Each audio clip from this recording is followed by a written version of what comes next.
NCIB times ಮೀಡಿಯಾಗೆ ಸ್ವಾಗತ. ನಾನು ದರ್ಶನ್ ಹುಣಸೂರು. ರಾಜ್ಯದಲ್ಲಿ ಗ್ಯಾಸ್ನ ಸಮಸ್ಯೆ ಇನ್ನೂ ಕೂಡ ಕಡಿಮೆ ಆಗಿಲ್ಲ. ಕಮರ್ಷಿಯಲ್ ಗ್ಯಾಸ್ ಸಿಗದೆ ಹೋಟೆಲ್ ಮಾಲೀಕರು ಸಂಕಷ್ಟವನ್ನು ಅನುಭವಿಸ್ತಾ ಇದ್ದಾರೆ. ಈ ಮಧ್ಯೆ ಸಿದ್ದರಾಮಯ್ಯ ಕನಸಿನ ಕೂಸು ಇಂದಿರಾ ಕ್ಯಾಂಟೀನ್ಗೂ ಕೂಡ ಸಂಕಷ್ಟ ಬಂದಿದೆ.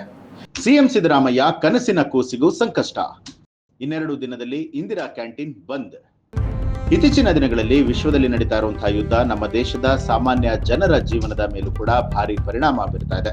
ವಿಶೇಷವಾಗಿ ಇಸ್ರೇಲ್ ಮತ್ತು ಇರಾನ್ ನಡುವಿನ ಯುದ್ಧ ಅಂತಾರಾಷ್ಟ್ರೀಯ ಮಾರುಕಟ್ಟೆಯಲ್ಲಿ ಅನಿಲ ಮತ್ತು ಇಂಧನದ ಕೊರತೆಯನ್ನ ಉಂಟು ಮಾಡಿದೆ. ಇದು ನೇರ ಪರಿಣಾಮವಾಗಿ ಬೆಂಗಳೂರಿನಂತಹ ನಗರಗಳಲ್ಲಿ ಕಾಣಸಿಗ್ತಾ ಇದೆ. ಬಡವರಿಗೆ ಕೈಗೆಟುಕುವಂತಹ ಬೆಲೆಯಲ್ಲಿ ಆಹಾರ ನೀಡುವಂತಹ ಇಂದಿರಾ ಕ್ಯಾಂಟೀನ್ಗಳು ಗ್ಯಾಸ್ ಕೊರತೆಯಿಂದಾಗಿ ಕಷ್ಟಕ್ಕೆ ಸಿಲುಕಿದೆ. ಕಳೆದ 5-6 ದಿನಗಳಿಂದ ಗ್ಯಾಸ್ ಸಮಸ್ಯೆ ಉಂಟಾಗಿದ್ದು ಹೋಟೆಲ್ಗಳಲ್ಲಿ ಭಾರಿ ಸಮಸ್ಯೆ ಎದುರಾಗಿದೆ. ಗ್ಯಾಸ್ ಇಲ್ಲದೆ ಅದೆಷ್ಟೋ ಹೋಟೆಲ್ಗಳು ಬಂದಾಗಿದೆ.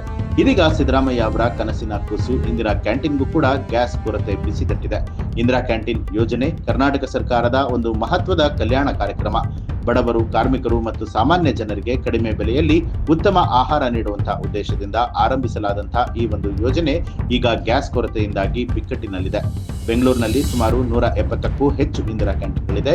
ಇವುಗಳನ್ನು ನಿರ್ವಹಿಸುವಂತಹ ಗುತ್ತಿಗೆದಾರರು ಈಗ ನಗರ ಪಾಲಿಕೆಯ ಬಳಿಯಲ್ಲಿ ತಮ್ಮ ಸಮಸ್ಯೆಯನ್ನ ತೋಡಿಕೊಂಡಿದ್ದಾರೆ. ಗುತ್ತಿಗೆದಾರರು ಹೇಳುವಂತೆ ಕಮರ್ಷಿಯಲ್ ಗ್ಯಾಸ್ ಸಿಲಿಂಡರ್ಗಳ ಪೂರೈಕೆಯಲ್ಲಿ ತೀವ್ರ ಕೊರತೆ ಇದೆ. ಇದರಿಂದಾಗಿ ಅಡುಗೆ ಕೇಂದ್ರಗಳಲ್ಲಿ ಆಹಾರ ತಯಾರಿಕೆಗೆ ಅಡಚಣೆಯಾಗಿದೆ. ಸದ್ಯಕ್ಕೆ 2 ದಿನಕ್ಕೆ ಸಾಕಾಗುವಷ್ಟು ಗ್ಯಾಸ್ ಮಾತ್ರ ಸ್ಟಾಕ್ ಅಲ್ಲಿದೆ.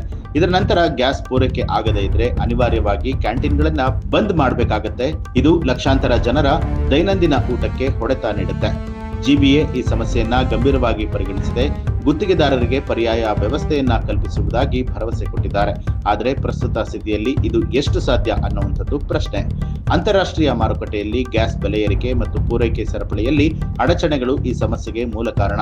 ಇಸ್ರೇಲ್ ಇರಾನ್ ಯುದ್ಧದಂತಹ ಸಂಘರ್ಷಗಳು ಮಧ್ಯಪ್ರಾಚ್ಯದಲ್ಲಿ ಅನಿಲ ಉತ್ಪಾದನೆ ಮತ್ತು ಸಾಗಾಣಿಕೆಯಲ್ಲಿ ಪರಿಣಾಮವನ್ನ ಬೀರಿದೆ. ಇದು ಭಾರತಕ್ಕೂ ಕೂಡ ತಟ್ಟಿದೆ. ಈ ಮಾಹಿತಿಗೆ ಸಂಬಂಧಪಟ್ಟ ಹಾಗೆ ನಿಮ್ಮ ಅನಿಸಿಕೆಯನ್ನ ಕಮೆಂಟ್ ಮಾಡಿ. ಹಾಗೆ ನಿಮ್ಮನ್ನು ಕೂಡ ನಮ್ಮ ಚಾನೆಲ್ ಅನ್ನ ಸಬ್ಸ್ಕ್ರೈಬ್ ಮಾಡಿಲ್ಲ ಅನ್ನೋದಾದ್ರೆ ಈಗಲೇ ಸಬ್ಸ್ಕ್ರೈಬ್ ಮಾಡಿ, ಬೆಲ್ ಐಕಾನ್ ಒತ್ತಿ.